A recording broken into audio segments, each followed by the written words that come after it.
2030. Saudi Arabia, the public investment fund. It's a There's big a lot of mission. excitement It's around transformational NEOM specifically. change. Every aspect of the kingdom, economic, social, cultural, The religious. 2030. The 2030. This is the 2030. Yalla, yalla, yalla, yalla. This is the 2030 episode 60, big number. Hello, well, Dr. Han, nice to see you. How are things? It's been a minute. Things are good. Things are really, this is like, I forgot how to do this. What is a podcast? Yeah, what do? I assume we just talk. A bunch of hot air comes out, goes in the mic, records, put it out there, get feedback on how unprepared we are. How's your break been? And how is the time in the United States of America? How have things been? Yeah, my break has been really good. Not a full-on break. Like I have been working, just a lot lighter touch than normal. It's been really nice. The weather's been lovely. I was on the Pacific coast last week, which was beautiful. There's rainforest there, and it's just a beautiful part of the world. So I was really happy to be back in that part of Washington. And just getting some writing done and catching up on some work that takes a lot of thinking, since I'm in a time zone where people don't really reach me most of the day. It's a tough time zone you're in. I deal with California a lot for work, and that California to Saudi time difference is unbelievably hard to navigate, of course. It's tricky. It's like 11 hours when we switch over to the daylight savings time here, which I don't like at all. But 10, right? Like for the summer, for like right now is 10. 10 is hours, right? exactly. Yeah. And then so far, how far are you from the UK? Like, what's that time difference like? 8. Okay. It's not. It's a full work day. So like people are completely done, and then I get online, basically. Yeah. So what I like to do is bombard people, at their off hours, like right before bed, and like, hey, do you think where are you guys? And then you fall asleep for 9 hours, whatever it is, and you check back in. It's like you just disappeared. But yeah. Well, I'm glad that you've had a good visit with family here in the United States, and you've gotten some time to write and to think. Many Saudis were out of the kingdom in August. Many Americans travel in August. It's like a month to be away and to come to a place. And the weather's been nice for you, or it's been a bit warm, but it's been nice. It's good when it's warm, because I'm going to go back to London where it's going to be not so warm for the rest of the year. So it's okay. It's nice. Today is beautiful. It's 20 degrees. It is, it's sunny. I think there's a little bit of smoke, which isn't great, but it's okay. Smoke from wildfires or from the local residents? Okay, yeah. No, wildfire smoke, which isn't great, honestly. You can't really see the beautiful views that you normally see when there's smoke, so you don't see the mountains as well, and it's not great quality of air, but it's okay. It's not so bad this year. It's been better. Yeah. How's your summer been? I was wondering if you would ask. It's been amazing. It's been really great. Here on the farm in Maryland, the weather is outstanding. We've had a really mild summer here. With a couple of heat domes or whatever, where it's just, insufferable. But and it was a lot like a Khobar kind of summer. And then I guess that's gone away. We have like the next stretch here that's just going to be magnificent. Of course, I'm going to spend most of the time inside.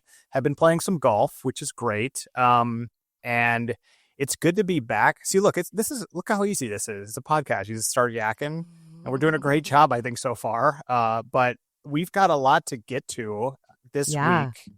And there's so much news that's happened. There was no way to kind of corral it all into one show. So we just picked the stuff that is definitely top of mind for many in the region and onlookers outside. So we'll get to that in a little bit. You're going to lead a deep dive, which I'm excited about. You sent it to me right before recording, or the topic, and I didn't read it. So I'm going to... You're going to learn something. I'm going to learn something. You know what? And that's one of the great reasons for doing this. We've also got a mountain of feedback. We're not going to read it all. I've gotten a lot of feedback asking where we were and where the show was. And I had a kind of canned answer, a stock answer of we're taking much of August off, to spiritually and mentally recuperate and energize ourselves heading into September, October, et cetera, where we'll be back in full force with the show. This is from at Naomi Saunders 8670 on YouTube. Quote, my husband is going to work in Jeddah, so this was super helpful. Thank you. She's referring to a video that is now probably about a year old. What to wear in Saudi Arabia, where Hannah and I kind of break it down. Boys, suits, no shorts. Much more complicated for girls. But thanks, Naomi. Good luck to your husband and his new gig in Hijazi land. So much feedback as well on their episode on real estate. I didn't really kind of gather it because we are off, but we're back. But this from Ferris, no more Airbnb for you, 4 exclamation points. Now you have no excuse. Check out Roshan. Okay. All right. Yeah. Okay, cool. Ferris, do you want to be my real estate agent in Saudi? Of course, markets are opening up. So there you go. Roshan is cool. I mean, I've seen, actually, I know a lot of Saudis moving in there. Shout out to my boy Abdurrahman Al Faiz, who just moved into his new house there. Baby on the way, a little Al Faiz baby. So I'm stoked for him, his first child. He's really in for it. And I'm telling him how great it is, because it is great, but it's a lot of work. So good luck to him and his wife. Cool. Good luck. I have a little bit of feedback as well from Emma Witkowski. I'm not sure if I read this out loud yet, but another shout out to Emma, and thank you for sending some feedback. She says, hi, Hannah, I just watched your esports interview on the 2030. Fantastic resource for those of us following the top end developments in esports governance. So that was some feedback. I mean, the esports has definitely been making some headlines since the World Cup concluded. So this was great. I think it concluded, didn't it? Yeah, it concluded. I was in Saudi. I did a trip in between two. I was supposed to take 2 weeks off. I did a trip right in the middle of it. My wife loved that. I'm sure. And so it was a 2-day trip to Riyadh, which I would not recommend, particularly in July. But really, there's just not enough time. My biological clock I didn't even try to change it. All my stuff that I was doing there was in the evening, so I just slept all day like a lunatic. And so the Esports World Cup was going on then, and there were banners. You could kind of see that there were a lot of people in town. There's a weird hotel dynamic where some hotels you couldn't even get, and then other hotels that are typically very expensive, not that expensive, right? So it was kind of cool, but being there I didn't get to see Faisal when I was there or any of the EWC. They just announced that they're doing they're growing that sort of Esports World Cup into an international competition, which will be a separate event, but they'll have almost like the Olympics of esports, where you won't be on a privately held club. You'll be representing your nation. That's kind of cool. There's a lot going on with that. There actually has been a lot going on in Saudi Arabia this August and late July. I mean, there's been far from a major slowdown. So, so we're back. Thank you, Naomi, for your feedback. Thank you. Your feedback, your feedback's name again? Hannah? No, Emma? Not Hannah. Emma. That's right. Emma. Thanks, Naomi and Emma, for your feedback. I don't know. I navigated away, but I think it was Emma. Thank you, guys. And then, so let's get into, I want to hear this deep dive. And we also, just another thing, we have, we're building out our interview lineup for the fall. Very exciting guests coming up, and that's all I'm going to tell you. So it's not even really an update, but just wanted to note that we'll be back on our interview beat, or we'll be doing our interview thing, starting up very soon. So stay tuned. But yes, let's get to a deep dive, Dr. Hanaa. Let's get to a deep dive.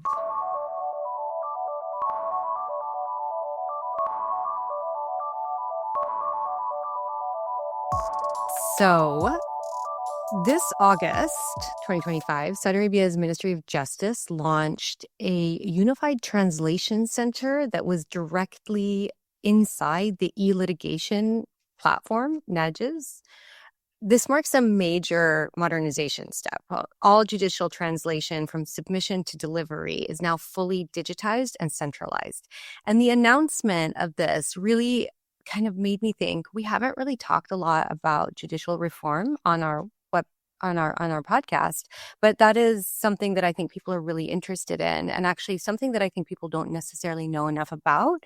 So I was inspired to delve into it. I think it's a key point for people who are listening and watching to our podcast that are interested in the changes in the kingdom. So for today's deep dive, I'd like to discuss the judicial reform since the launch of the vision.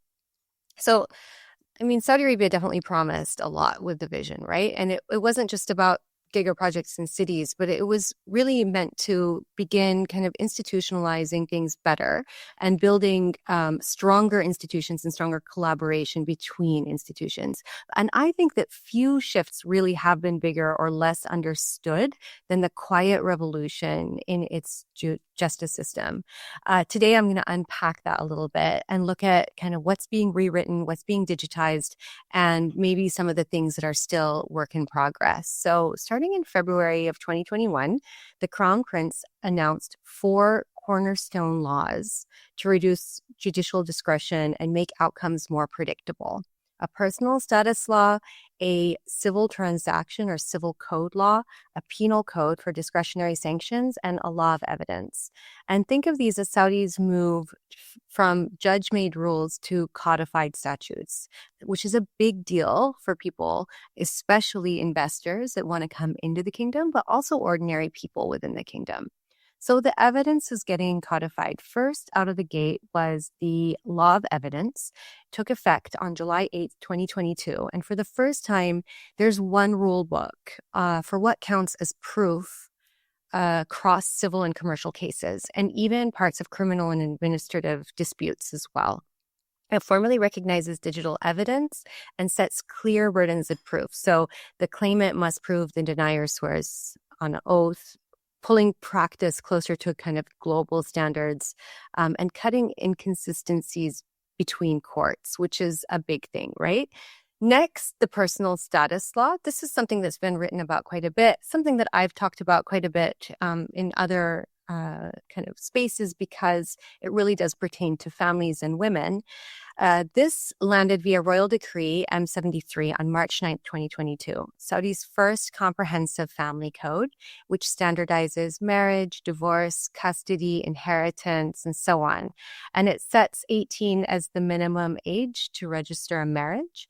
Officials cast it as boosting transparency, despite some global critics saying that it doesn't go far enough, and there are still some asymmetries in relation to kind of divorce and custody, still favoring men. But I think that it's actually really given so much more transparency and control over what's happening within the family space. So personally, I think that it's a huge step forward, and it's one that's in line with what's happening in some of the other Gulf states as well.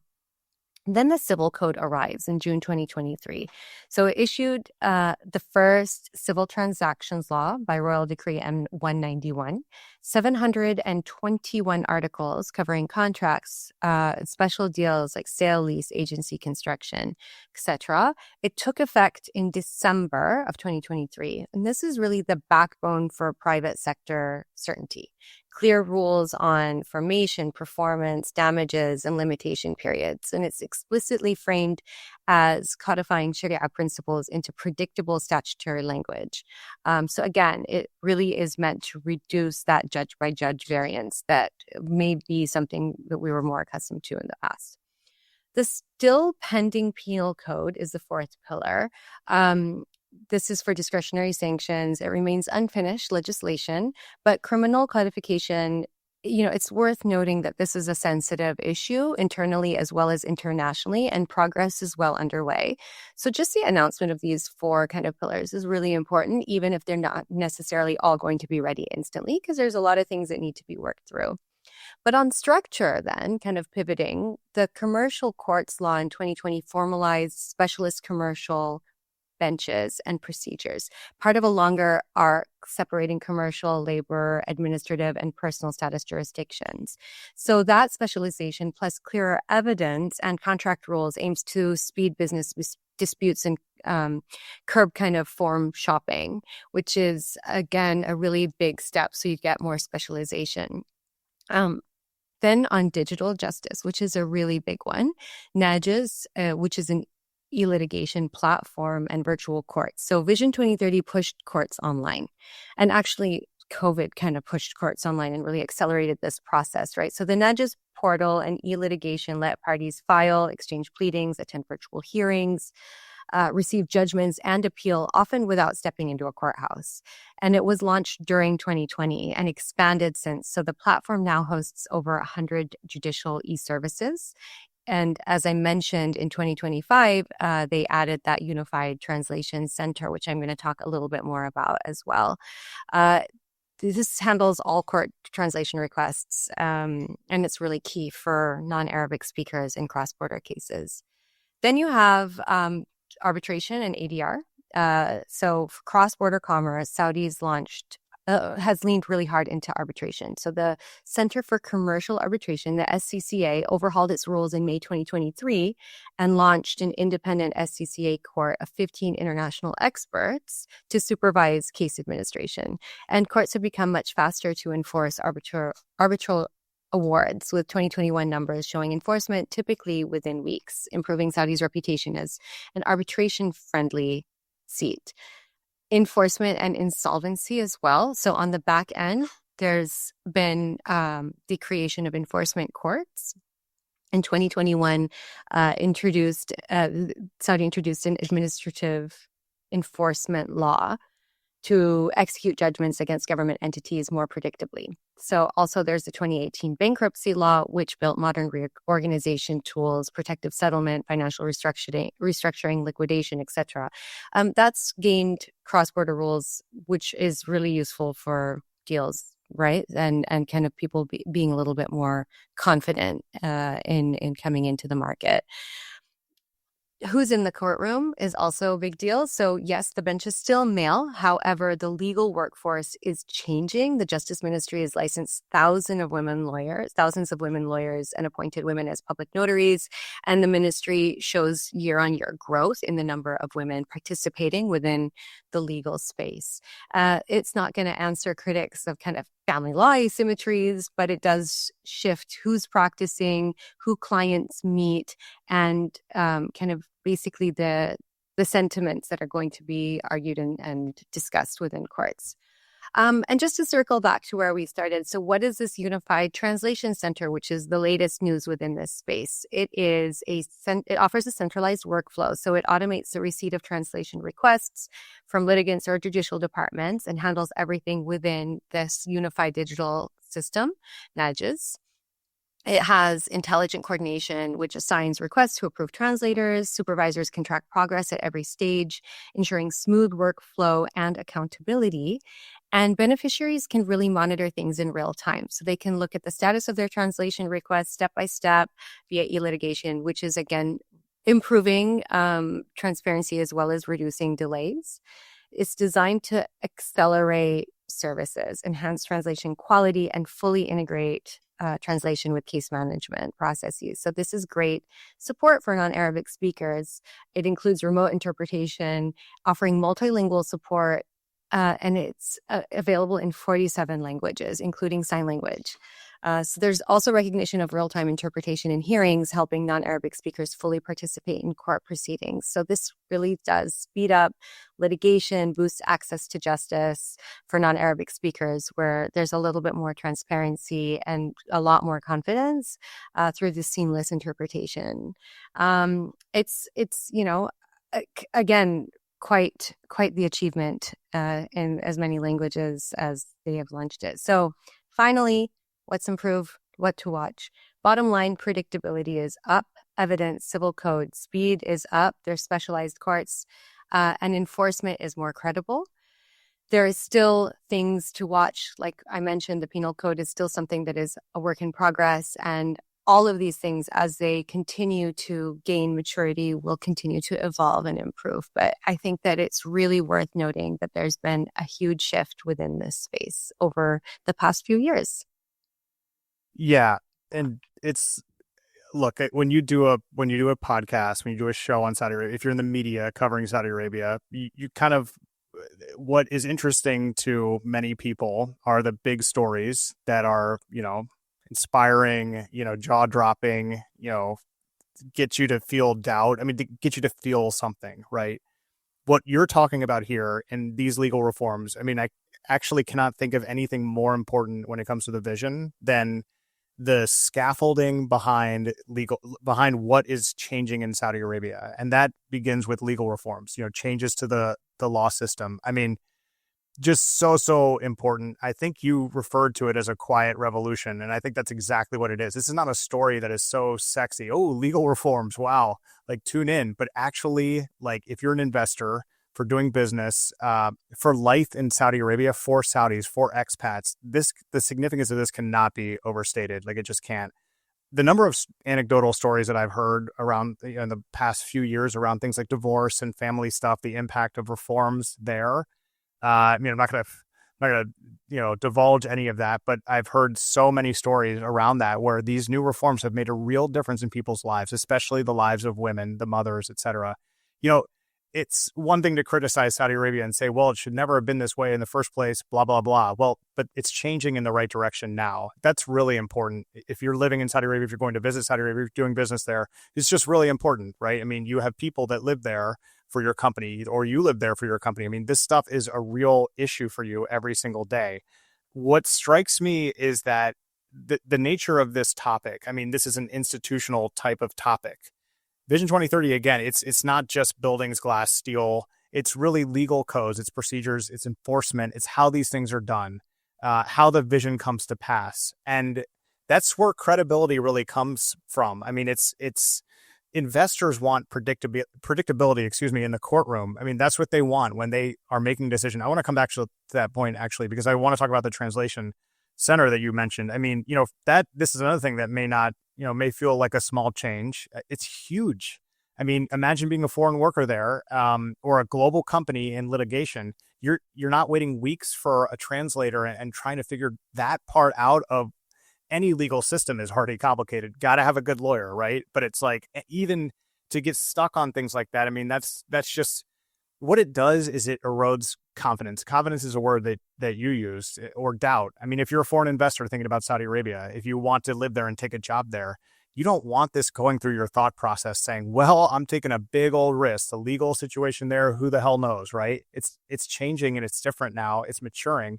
Like all legal systems around the world, they are constantly improving themselves, seeking to improve themselves based on what is already in place. I mean, codified law, very important. I mean, so, and you mentioned as well that the bench is all male when it comes to proceedings. This is one of those things where, without the benefit of a crystal ball, it seems to me like that will soon change as well. But Saudi Arabia has indicated that they're going to be making these reforms and changes at their own pace and in a way that makes sense for Saudi Arabia first. You're going to have, criticism. You always, trust me, have criticisms about Saudi Arabia. Even if they're doing everything right, it's too late. If they're doing things partially right, it's not enough. You're always going to have that. This is always going to be a thing.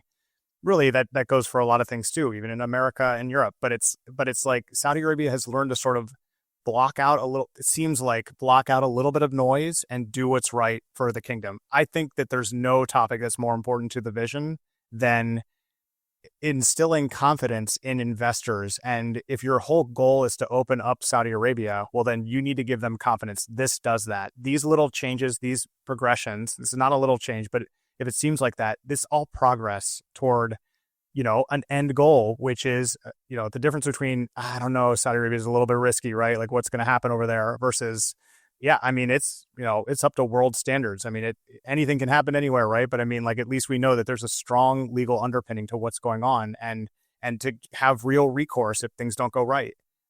It's a really important, I'm pleasantly surprised by this deep dive and how important it is and how good it is, because it really matters. And we don't talk about it enough. We've had Salman Al-Suderi on from Latham and Watkins talking a little bit about this, but that was a little bit of time ago. Legal reform is ramping up in Saudi Arabia. You can see it, and progress like this, huge deal. Very well done, Dr. Hanaa. Appreciate it. I'm glad that you're pleasantly surprised. I mean, I know that you were expecting me to do a deep dive on vocational education and training. That came out wrong, but didn't it? Yeah, I didn't mean that like that way, but I just was like, oh my gosh, yes, we're talking about this. This is so important. But I didn't mean it to come out like that. I'm sorry. That's okay. The news of the translation portal really made me think, hey, this is really important news. And I actually don't think we've ever done a proper deep dive on these reforms. And it's something that people ask about a lot of the time. But it's not only something that people ask about, it's something that when people ask about change, is something I bring up, and they're usually quite surprised about it. So I think it's one of those things, again, that's silently happening in the background, and it's actually so like fundamental, it's cornerstone, and we need to talk about it more. I will say that I doubt that there's going to be a change in the judges. However, there is definitely, I think, a space for feedback loops to happen where women are contributing to how cases should be handled. And especially now that you have more women working and learning, actually, like going to university in Saudi, going to law school in Saudi, and learning about kind of the legal framework from the local perspective. I think that's something that's really important, because it will change the legal literacy on kind of the population level, which is really important. Just knowing and understanding what that looks like, how it is handled in different cases, being able to be in court, like going to court was something that women just didn't really do very often, if at all. And so now you can be in court, but you can also be in court online. You can understand this language and how the process works. It's just really changed the way people understand laws, violations, rights, and I think it's a wonderful, wonderful change that's happened. So I'm going to pull Dr. Hanaa Al-Moyabid, because you wear so many hats that often when we talk about different topics, you're like, oh, and I'm doing this thing over with this organization. And I'm like, oh, yeah, that you do like 90,000 things. It's amazing that you sleep at all. But this issue is near and dear to my heart. I'm believe this or not, on the panel of experts at Prince Sultan University's Law Center.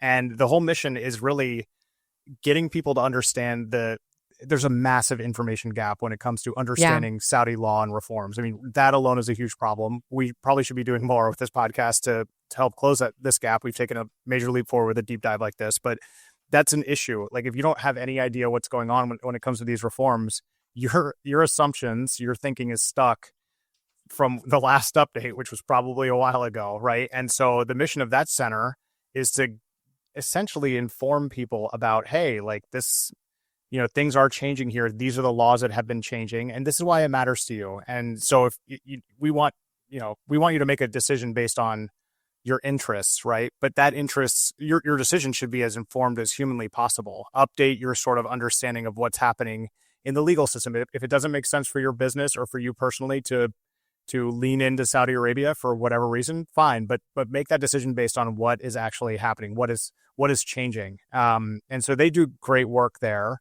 The HUMAIN Center, you're supposed to get that in the back of your throat. I can't do that, and not this close to a mic, because I think it would sound like there's a problem over here. But they do great work, and great deep dive. I mean, it was really, really awesome. Let's do more on this stuff going forward so that people really can appreciate the changing environment. Really well done. A case study would be maybe bring somebody on to really talk a little bit about their experience with some of these reforms and how they've improved, maybe kind of a comparative lens on how things worked for them in the past versus today. And again, all of your deep dives are great. I didn't mean I did not mean that. That's but okay. You know what? I just perked up super hard when I was just like, hey, like, this is so important. Yes, I'm so glad we're doing this. Yeah. This is great. TVET is also very important. Yeah. Yeah. I mean, everything. Yeah. Right. All my deep dives on, sports or whatever, not that important. Ronaldo but, is also important. You got engaged. We're talking you about got engaged to be wed. You got it. This is true. This is something that happened after your deep dive on him. I know. I'd like to do a little update to it, but There's that's been not really some big headline. engagement announcements in the news. Did you know that that rock was so big it actually like threw off the Earth's gravity slightly? So I mean, it's just like, and I looked at that photo. I was like, man, that's like a that thing's like the Hope Diamond. You know what? Somebody If you could told afford it, me yeah. the New York Times commented that it was too big for her hand, like aesthetically. Okay. I think Aziz, I think my husband said that, but that might have been him being like, "Don't ask for that ring." Do not. Yeah, exactly. Yeah, the $200 million ring or whatever it is. It probably wasn't that much, but it's not in the budget this year, honey. But you're every bit as wonderful as Georgina. Is it Georgina? Yeah, Georgina. Georgina. How do you, Yeah. yeah. She's, Okay. yeah. So are they just engaged? Because it looked like they instantly got married after this engagement announcement. Like I thought I saw something like with them married now. They're an untraditional, they have an untraditional, non-traditional, I should say, sort of relationship.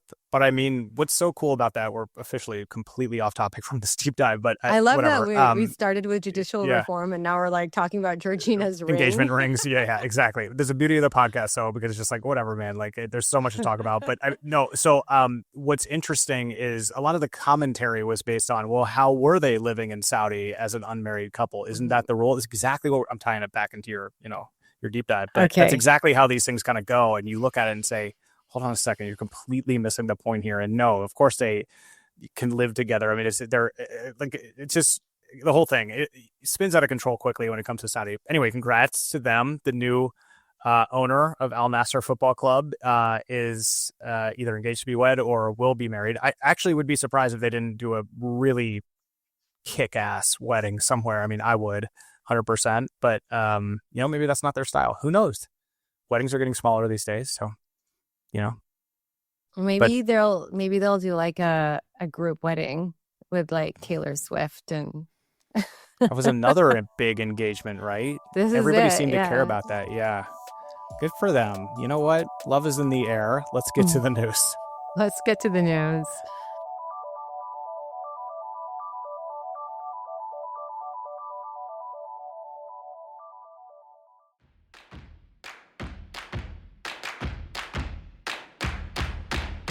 Saudi.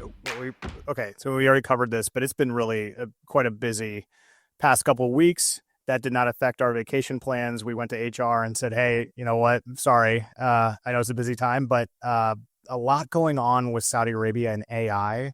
The kingdom's highly anticipated, very well-funded new company that will lead its national efforts into AI, HUMAIN, really has been hard at work and has been producing a lot recently since their launch. Their launch was around the time Trump visited Saudi Arabia, just before. That had a tie-in, of course, to components for what they're doing with AI. Two big developments that they've had. First, HUMAIN has broken ground on its first data centers in the kingdom and plans to have them up and running in early 2026 with the use of semiconductors imported from the one and only United States. Locations in the capital of Riyadh and, lest we forget, the Eastern Province, Dammam, are expected to launch in the second quarter of next year with an initial capacity of as much as 100 megawatts each. And this is according to Tariq Amin, who is the CEO of HUMAIN. HUMAIN is also in the process of procuring semiconductors for those data centers specifically from U.S. chip makers, as I mentioned, NVIDIA being the leader. Saudi Arabia has received HUMAIN has received local regulatory approval from Saudi Arabia to purchase 18,000 of NVIDIA's latest AI chips. So they're going full steam ahead in AI, and specifically with chips. Can't talk. We got to do more podcasts so I can get this smooth this thing over. But and it was President Trump's visit really that paved the way for access to advanced semiconductors that they need. They also have already sold out of their data center capacity that they had in existence. So there's demand for it right away. You've got to say that this push into AI is no joke. I mean, they're very serious about it. We've seen kind of quotes out there about how they're making data its new oil, and there's some truth to that. But what they're really saying is AI is here, it's the future, and we're betting on it, and that's great. They want to be the world's third largest AI provider after the U.S. and China. I mean, and if they accomplish that, that would be really, really good. That's not all, of course, and this doesn't affect me, but it affects my wonderful co-host. HUMAIN also released a Arabic language chatbot called HUMAIN Chat. Great name. Very creative. Alam. It has Alam. an Arabic No, name. no. It's so HUMAIN Chat is the name of the interface.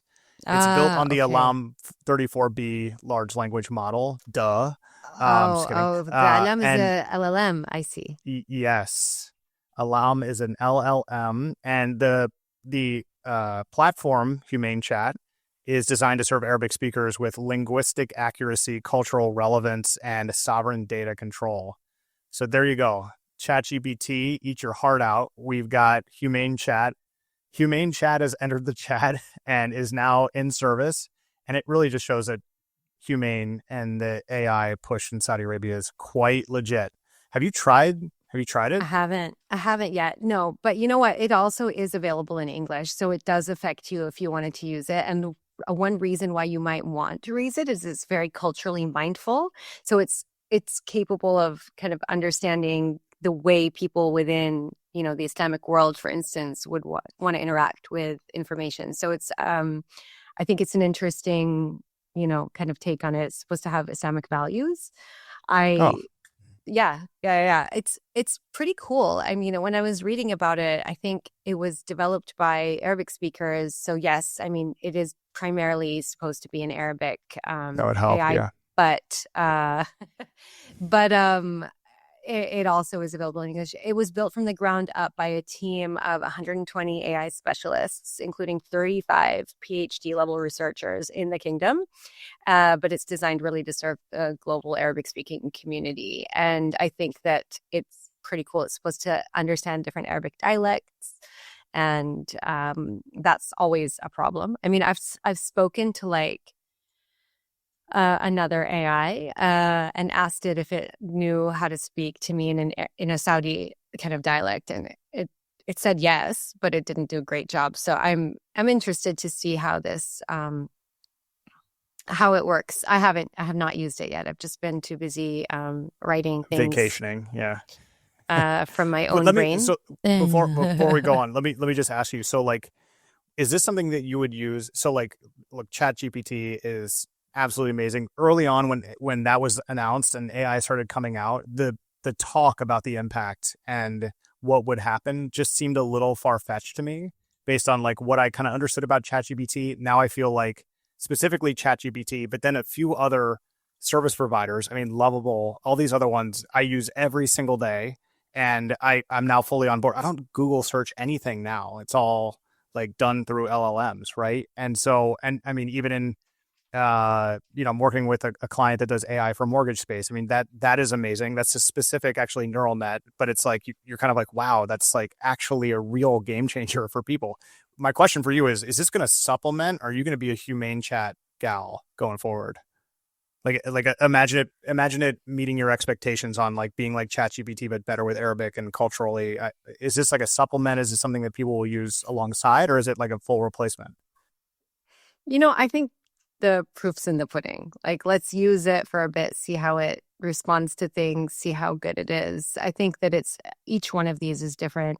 Obviously, you know, there's, I think, a time to use them and a time to actually just use the search engine because of the load on data centers and things like that. You know, I have conflicting feelings about AI.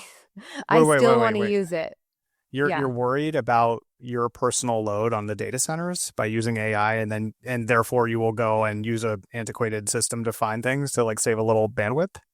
Is that? Yeah, because I'm not, you know, the only person in the world, right? Like if I think about, oh yeah, I'm not going to make a difference. That's the way everybody thinks about things. Obviously, that's not how that's not how I think about my impact on the environment, on the world. Like I think about my contribution as one of many people's. And so thinking about things slightly more mindfully is part of the way like I operate on a daily basis. Okay. Okay. So no, wow, do I think about my personal impact? No, but I think about just relying very heavily on systems like this without thinking. I don't necessarily think that it's always superior, if that makes sense. And I mean, I actually was just looking at a post of a friend on LinkedIn saying that they were doing a peer review of a journal article, and they found 6 fake citations from 6 fake journal articles, including one that cited that researcher. Like he found his fake citation in a paper that he was reviewing. And so I do think it's not always superior. And I do think that when we rely too heavily on it, we do end up making these mistakes. And so I think that there are other tools that we still need to use really to make sure that we're not relying too heavily on these things. So that I agree with. My misunderstanding was like, you're going with you're like, well, I don't want to use too much of this data space because there's a lot of people in the world, but that, look, I mean, AI, but that is ChatGPT, part of etc. it as well. Like, I do think that there is like the over reliance on it and thinking that it is the answer and the only go-to for everything is a bit of an issue, because then we do need more of these data centers, which we're going to have to start clearing the rainforest to build, if that makes sense. You know what I mean? So like, I think that we need to be a little bit mindful of when and why we need to use these tools. Okay. I'm 100% not changing my time-saving behavior, but you're right. I mean, it's like, so like you ask AI about something, it cites a Bloomberg article, for example. I'll read the Bloomberg article. I mean, a human wrote that. It's reported, it's researched, like that. You cannot replace that. You also can't summarize a full article, I don't think. I mean, maybe it's just the way that I read news stories, but I'm going to read it and, go coast to coast on it and then kind of draw my own conclusions. It's nice. One thing that I will caution, I'm sorry we keep going long.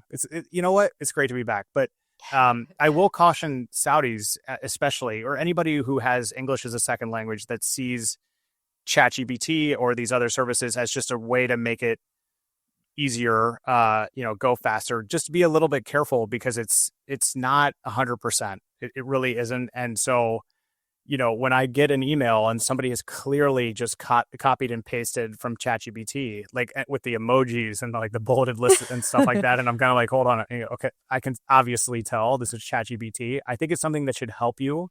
It should be something that helps you, but not something that just like whole hog replaces all your thinking, because I'm not really interested in what ChatGPT has to say. I'm interested in what you have to say. And so I think it's important that we use it. I do. I think that you'd get left behind if you didn't. I mean, it's improving productivity. It is improving the way people even like engage with things that they are. So like if you do write something and put it into ChatGPT and ask it for feedback, it can give you good feedback.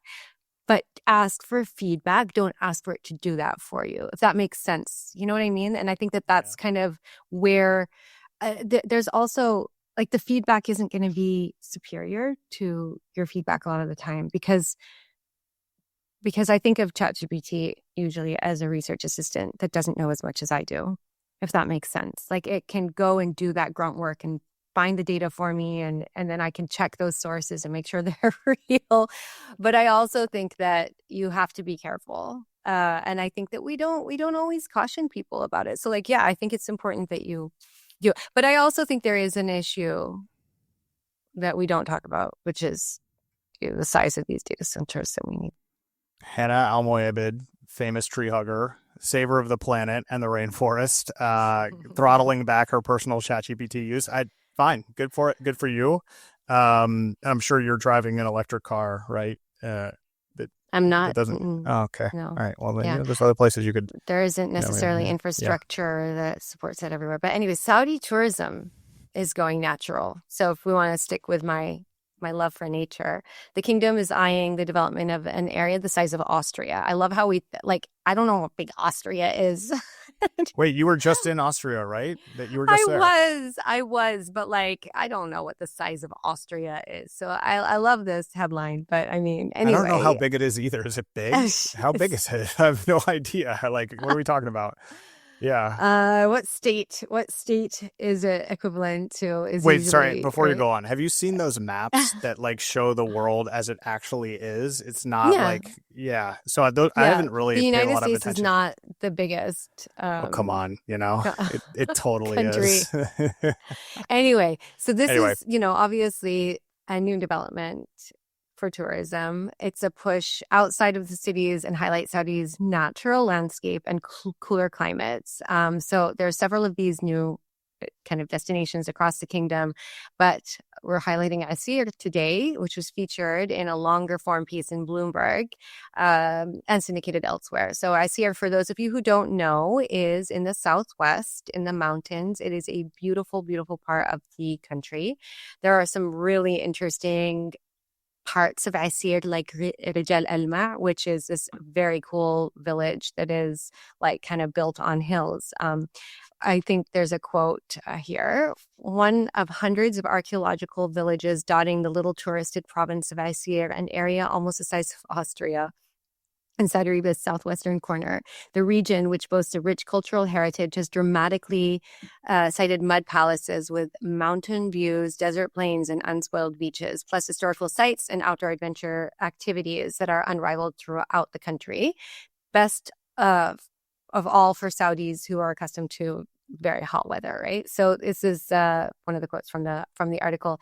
I actually recently interviewed the acting CEO of the Asir Development Authority, Hashim Tabakh, on Los Voices last year, and it was a super interesting discussion, just talking about empowering the local kind of community to really step up and think more entrepreneurially about the tourism and hospitality sector, because it's such an incredible corner of the kingdom. So there are no luxury establishments to speak of just yet, but Asir draws fewer than 100,000 international travelers each year, which is quite a low number.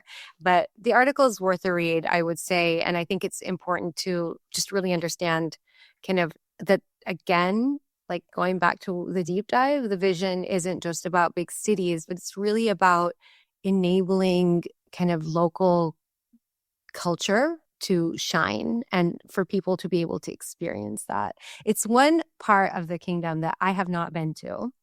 And I have asked my family if they would indulge me and go to Asir multiple times, and every time I get so I think I'm gonna need to like work this into my own, I'm just gonna have to go on my own to Asir. Yeah, you got it. Well, I think if you're like, I'm going, I think everybody will kind of pile into the airplane. I don't know, but maybe. Yeah, I did an on-stage interview with Fahad bin Mushtayt, Mushayt, State, whatever. I'm sure I'm butchering it, but he is CEO of SFAR, which is a PIF company, and they're helping to develop, some of these areas in Asir. It's really interesting to hear him talk, because his sort of attitude is like, we've made the identification of these areas as being really good for tourism. We want to help kind of engender, or develop some infrastructure and some projects there and help finance in part. But these are really good projects for foreign investors. And you're seeing that, and that article is really good. The long form is kind of worth a read. And it does talk about the private investors that are coming in from Spain and the United States, elsewhere, to develop resorts there, because the weather is so awesome. I mean, part of the idea here too is to prevent Saudis like Dr. Hanaa Al-Moabed from vacationing in Seattle or Europe, and instead go local with their tourism, because it's much cooler there. For the record, thank you, ChatGPT 5. Austria is about as big as South Carolina, a little bit smaller than Maine, a little bit smaller than Virginia, and then it's about the size of, this is so useless, Czech Republic, Portugal, the UAE, oh, there you go, Panama, and Serbia. So if you know how big any of those things are, then there you go. That's I think that the UAE is useful for me, just because, again, like being from that part of the world, like that makes more sense. I was in Austria. This is true. Maybe I should have looked at like the area of Austria when I went there, but I didn't do that. You were too busy on your Sound of Music tour. But that's okay. Priorities such as they are, you're going to tell that story another time. No, I think that story, I think that's a story for never being told again. Well, much like Austria and Asir, the hills are alive with the sound of tourism.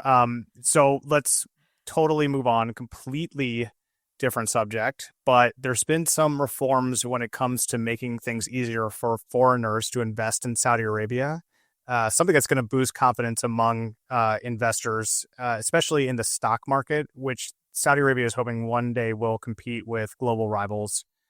Even though the market's kind of having a tough time, if you've been following it, equities are underperforming, trading volumes are down, but announced over a single week in July of this year, a series of policy changes will allow residents of the GCC to more freely trade Saudi stocks, which gives foreign firms that are sort of located in the GCC the option of launching depository receipts and easing rules for funds and asset managers dealing in equities. This was right around the same time of the launch of Saudi Arabia's new real estate mortgage law, which we, of course, discussed recently with Faisal Durrani. And, you know, if you haven't listened to that episode or seen any of the segments on our YouTube, check that out. It's super interesting. Faisal's the man. But according to Bloomberg, which cited investors at firms including Morgan Stanley and AllianceBernstein, taken together, the reforms are the latest evidence that Saudi Arabia is committed to becoming a global business hub, despite headwinds, including weaker oil prices. To help attract outside money, Saudi has promoted a more diverse range of IPOs, increased efforts to lure high-frequency trading firms, and lowered some of the barriers to entry for foreigners. So, again, the summer of reforms in Saudi Arabia, but more opening up of its economy, of its markets to foreign investment. That's really the name of the game for Saudi Arabia, is to attract foreign investors. And I think they're sort of stepping on the pedal here mid-2025 to say, okay, we're taking the next step. And in some of these cases, it's going to be floodgate scenario. So we're ready for it.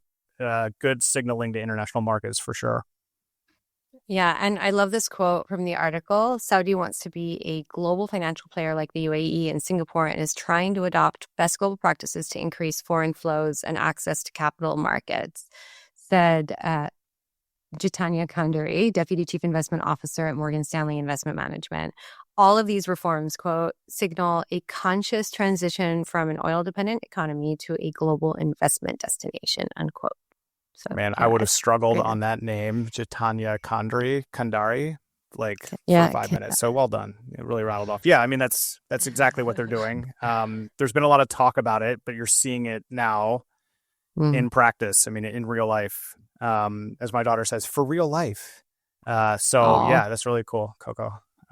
Very cute. Yeah, very cute. Yeah. So we're just going to go back to my love for the environment, and I'm going to wrap up with a little bit more news that is more environmentally friendly. So the story here, it's a big one, happened recently. Major progress in solar and renewable developments in Saudi Arabia. Aqua Power and its consortium inked $8.3 billion in green energy deals that will result in 7 solar and wind farms across the country. These power generation projects will add 15 gigawatts of further renewable capacity, which is, you know, a big amount of both cash as well as energy. So after that announcement, just a few weeks back, Aqua made the announcement that 3 projects will ultimately generate 2.7 gigawatts of electricity and have actually already begun producing some electricity. It's the SAD's 2 solar farm in the capital, Riyadh, was certified for a further 365 megawatts, bringing its total capacity to a little bit over 1.1 gigawatts.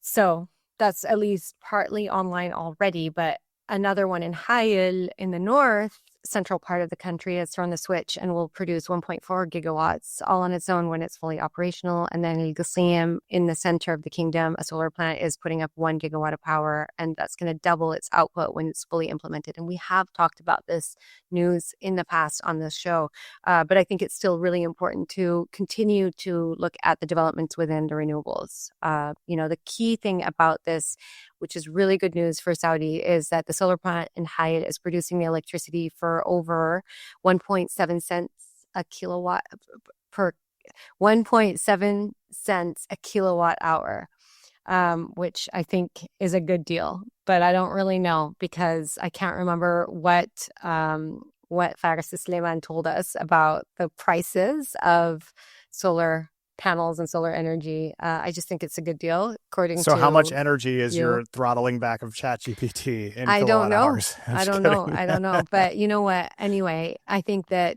it's okay. So fossil gas electricity generates 11 cents per kilowatt hour, and that's 1.7 cents. So I think this looks like these solar farms are saving a ton of money.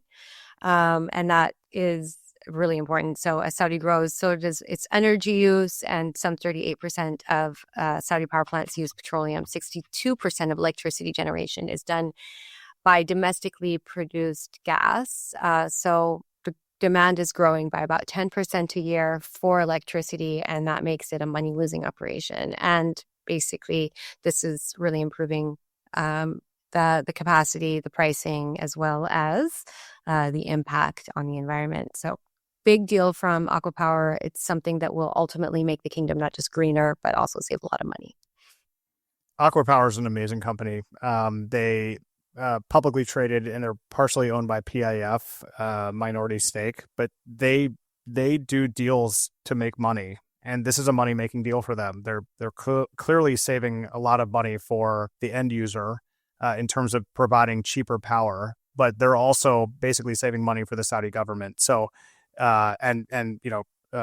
utility and electricity suppliers, that it's just huge. And this is one of those things where you would easily say, where has this been? This is something that you guys have talked about since 2014, 2013, as part of a diversification of energy mix, because every single gallon of gas that you pump, liter, I should say, outside of Saudi Arabia, but is just another gallon that cannot be eventually sold somewhere else. So the more you're using energy in Saudi Arabia and the more that comes from oil and gas, the less that you export. That affects your bottom line really in two ways.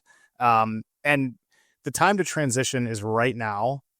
You have a very uncertain future for oil. Could go up, could go down. We saw some big old price swings this summer, especially with the hostilities breaking out in the region, caused some changing in the pricing. But you also have new technologies that can extract oil a lot easier. Just oil, not even gas. But I mean, of course, largest producer of oil in the world is now I think underrepresented in size on a standard map, United States. And that is all because of shale and fracking. But I think the big thing here is that as long as this transition starts really happening, and now we're seeing it happening, it's not just like hey, we've got all these plans for, 100 billion in solar, X, Y, and Z. The time is right now. You cannot really bank everything on the price of oil. They know this, of course, it's the basis of the vision, but that's where we are. So it's good to see Aqua Power, a private sector player, coming in here, putting down the financing and getting started on these projects. It's awesome. And I'm going to re-listen to our combo with Faris Suleiman, because that was really, really good. They also raised a round of financing recently, another venture fundraise, to expand what they're doing, Hala Energy. Congrats to Faris and to his team, because that's also part of this mix, right? I mean, having individuals be able to harness solar power for their own use to supplement what they're doing. I'm dying to get it here on the farm. They have, unfortunately, due to the wisdom of President Trump, gotten rid of solar subsidies for whatever reason. So it's about to go up a lot more in pricing, and we're going to look at it. Just a personal update there. But I mean, this is really, really good for Saudi. Of course, they're looking at nuclear power as a solution in the future. So there you go. Green Hanaa today with the environmentalist. It's a time in Seattle. It really is. You get back to London, I think. No, I don't think it'll go away. I have always been an environmentalist at heart. I mean, I think that my background in development, as much as I look at institutions and education, also means that energy is a big part of what I've always been really interested in, and thinking then, with my career in CSR about ESG and sustainability, and all of these are very important topics that, like you said, I do a million things, and this is one of them. So you do a million things, go. but one of the things that you revealed to me recently, which I'm now making public, is that you don't like plants. And I've never met a environmentalist in my whole life that does not like plants at all. And when you told me that, I was like, what do you mean you don't like plants? And I was like, I've never met anybody. Like taking care of plants in my home, But if you look at like, and it's obviously not public, but like my Instagram is just trees, trees, trees. Like actually it's my favorite thing. So I'm very bad at taking care of plants and keeping them alive, and I'd rather not kill them. I want them to be alive and thriving in someone else's house or in nature. So it's just, I'm not going to be responsible for killing more plants. I'm not very good at it. I do not have But green why are you thumbs. killing them? What are you doing to them? I forget about them because I'm too busy taking care of other things. And so I don't know like when I watered them last or whatever, you know. You need some succulents or some cactus. They don't need any water at all. They're just going to soak up that humid London air and they will be beautiful and you will be greening the planet. But here it is, a unicorn, an environmentalist that doesn't like plants. I can't get over that. I don't understand. It's so good too because it's like every plant's different and it's kind of it's a very centering activity for me, like being in the garden, like this plant behind me, like I love watering it, but it really doesn't want a lot. It's called a money tree, actually. And so like I'm always overwatering in it. It's like dying. And I'm like, oh, I'm sorry. I really like you as a plant. Anyway, I love our... Well, I was just going to give a little shout out to a friend that lives not far from here who is like an incredible gardener. She has like a world famous garden. It's in magazines and it's beautiful, beautiful, beautiful. One of the really cool things that she has in her brand new home, which was just completed, is a living wall. And it has carnivorous plants on it. And it's so cool. Like Venus flytraps and stuff like that. That's awesome. Yes, really, really cool ones, but rare ones as well. So she's pretty linked up with the horticultural world and can get her hands on some incredible things. So shout out to Kathy Fries.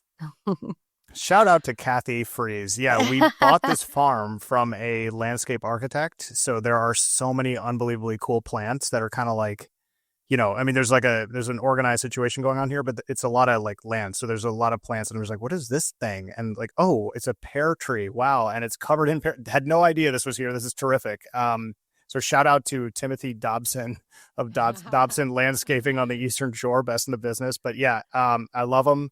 I really like being out in nature.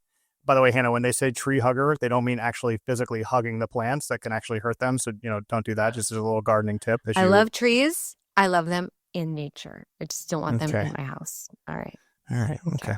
Anyway, good show. Thanks for... Thank you. Thanks so much. And I will see you next week. Masalama.